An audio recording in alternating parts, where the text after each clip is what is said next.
lobby over at 1920 West Morris Street. Please, if you get the opportunity, come out.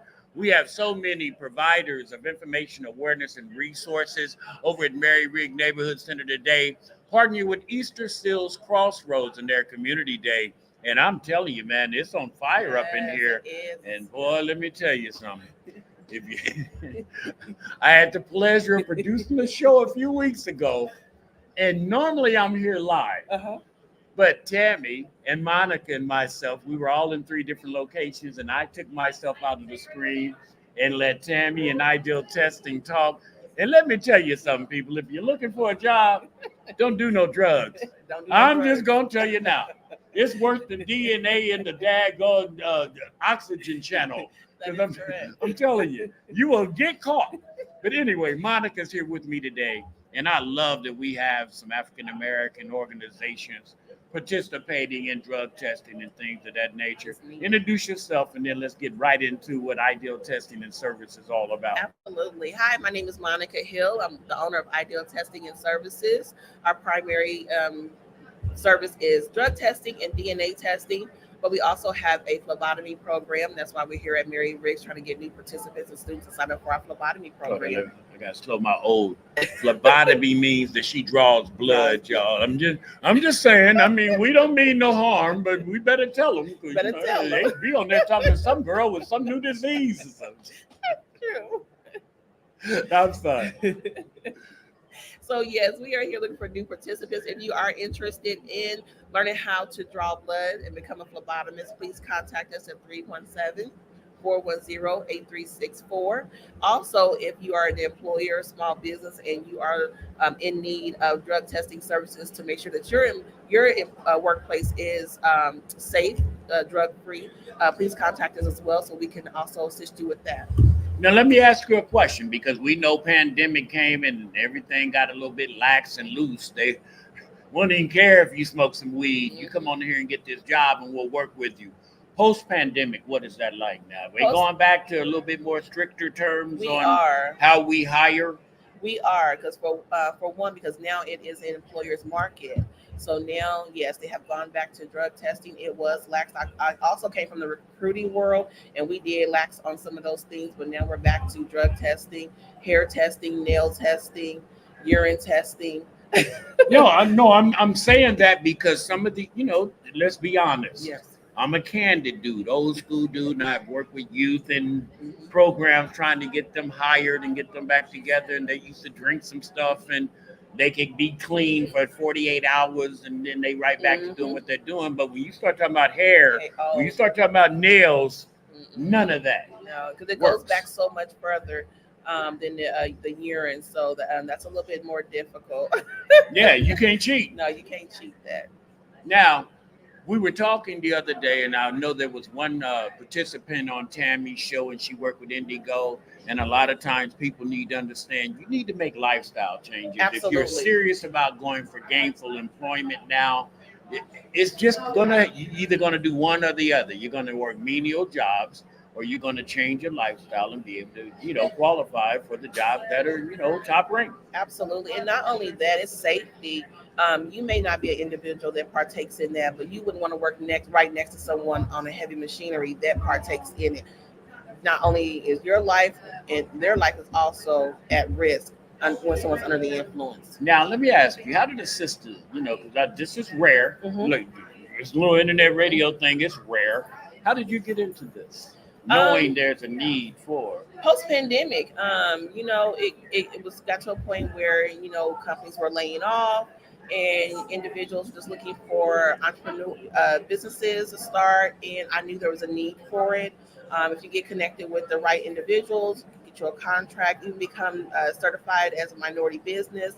There's opportunities out there for you, not only for local or state, but also for federal to provide those services. Now, we know that jobs are looking for you to help them screen employee or potential employees. What about people looking for you who might feel like they have been wronged in the workplace in a drug testing scenario? Do you take individual cases and say, hey? I do not. Now, they can come and they can get retested if they feel like it was a of, if it wasn't correct. They can come and get retested on their own, just for their own knowing, and particularly they may take it a little step further. But say no before you go. Yeah, they know, and I've had individuals, they know before they go. They come in and they know before they go. And also now, I'm seeing more parents bringing in their children to be tested. Like you've been doing something in the basement when I was at work, and that doesn't fly well. That is becoming a thing now. Now, I know that you've seen the increase of and the decrease of certain type of drugs. What is the drug of choice now for these younger? When you talk about mothers bringing their children, what are they really gravitating towards now? I know the opioid is big in the rural areas. Weed is big in the urban areas. What drugs seem to be the ones that are getting people kicked out of potential employment? Now, honestly, for my office, I'm still seeing a lot of THC for my office. But I know other individuals are seeing, fentanyl, cocaine. It's still out there. But for my office, I'm still seeing a lot of THC. Let me ask you honestly, and I know you're in the business, the THC element of things based on time and how it was classified, 100 years ago, or about 100 years ago, as they classified it a dangerous drug. In the reality of life, how do you think employers now are taking it with legalization of marijuana taking place across half the country? Are they trying to give up on that a little bit? Or are they saying, no, you got some weed, you just ain't working? That really just depends on the employer. To be honest, I have been out and tested in a company, and they were like, well, we're a little bit lax on that, but that was a smaller company. It's not one of the large corporations, but the smaller companies. Now you're talking unions and you're talking politics. The smaller company, even though it's still illegal. Like I said, I have seen some smaller companies become laxed on that, but their main goal was to make sure it wasn't anything like cocaine, fentanyl, or something like that. And then the large corporations, they're like, no, we're not.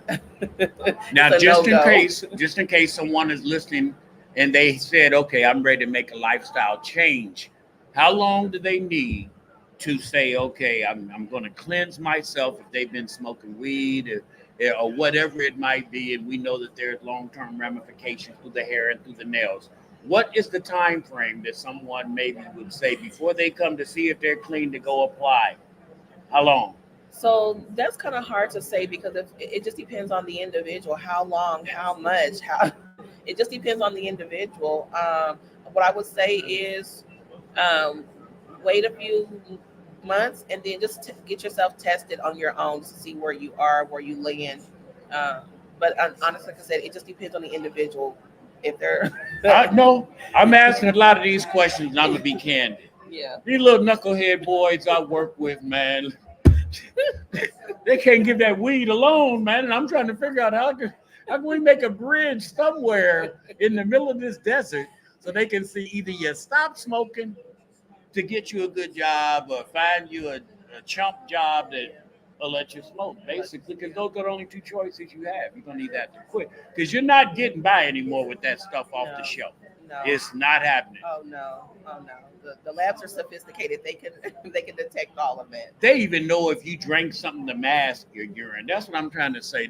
Give up on it. And don't forget, when you go into a facility like mine, we do smell it, and you could smell the difference. We know, everybody knows what urine smells like. So if it don't smell like urine, then it ain't urine.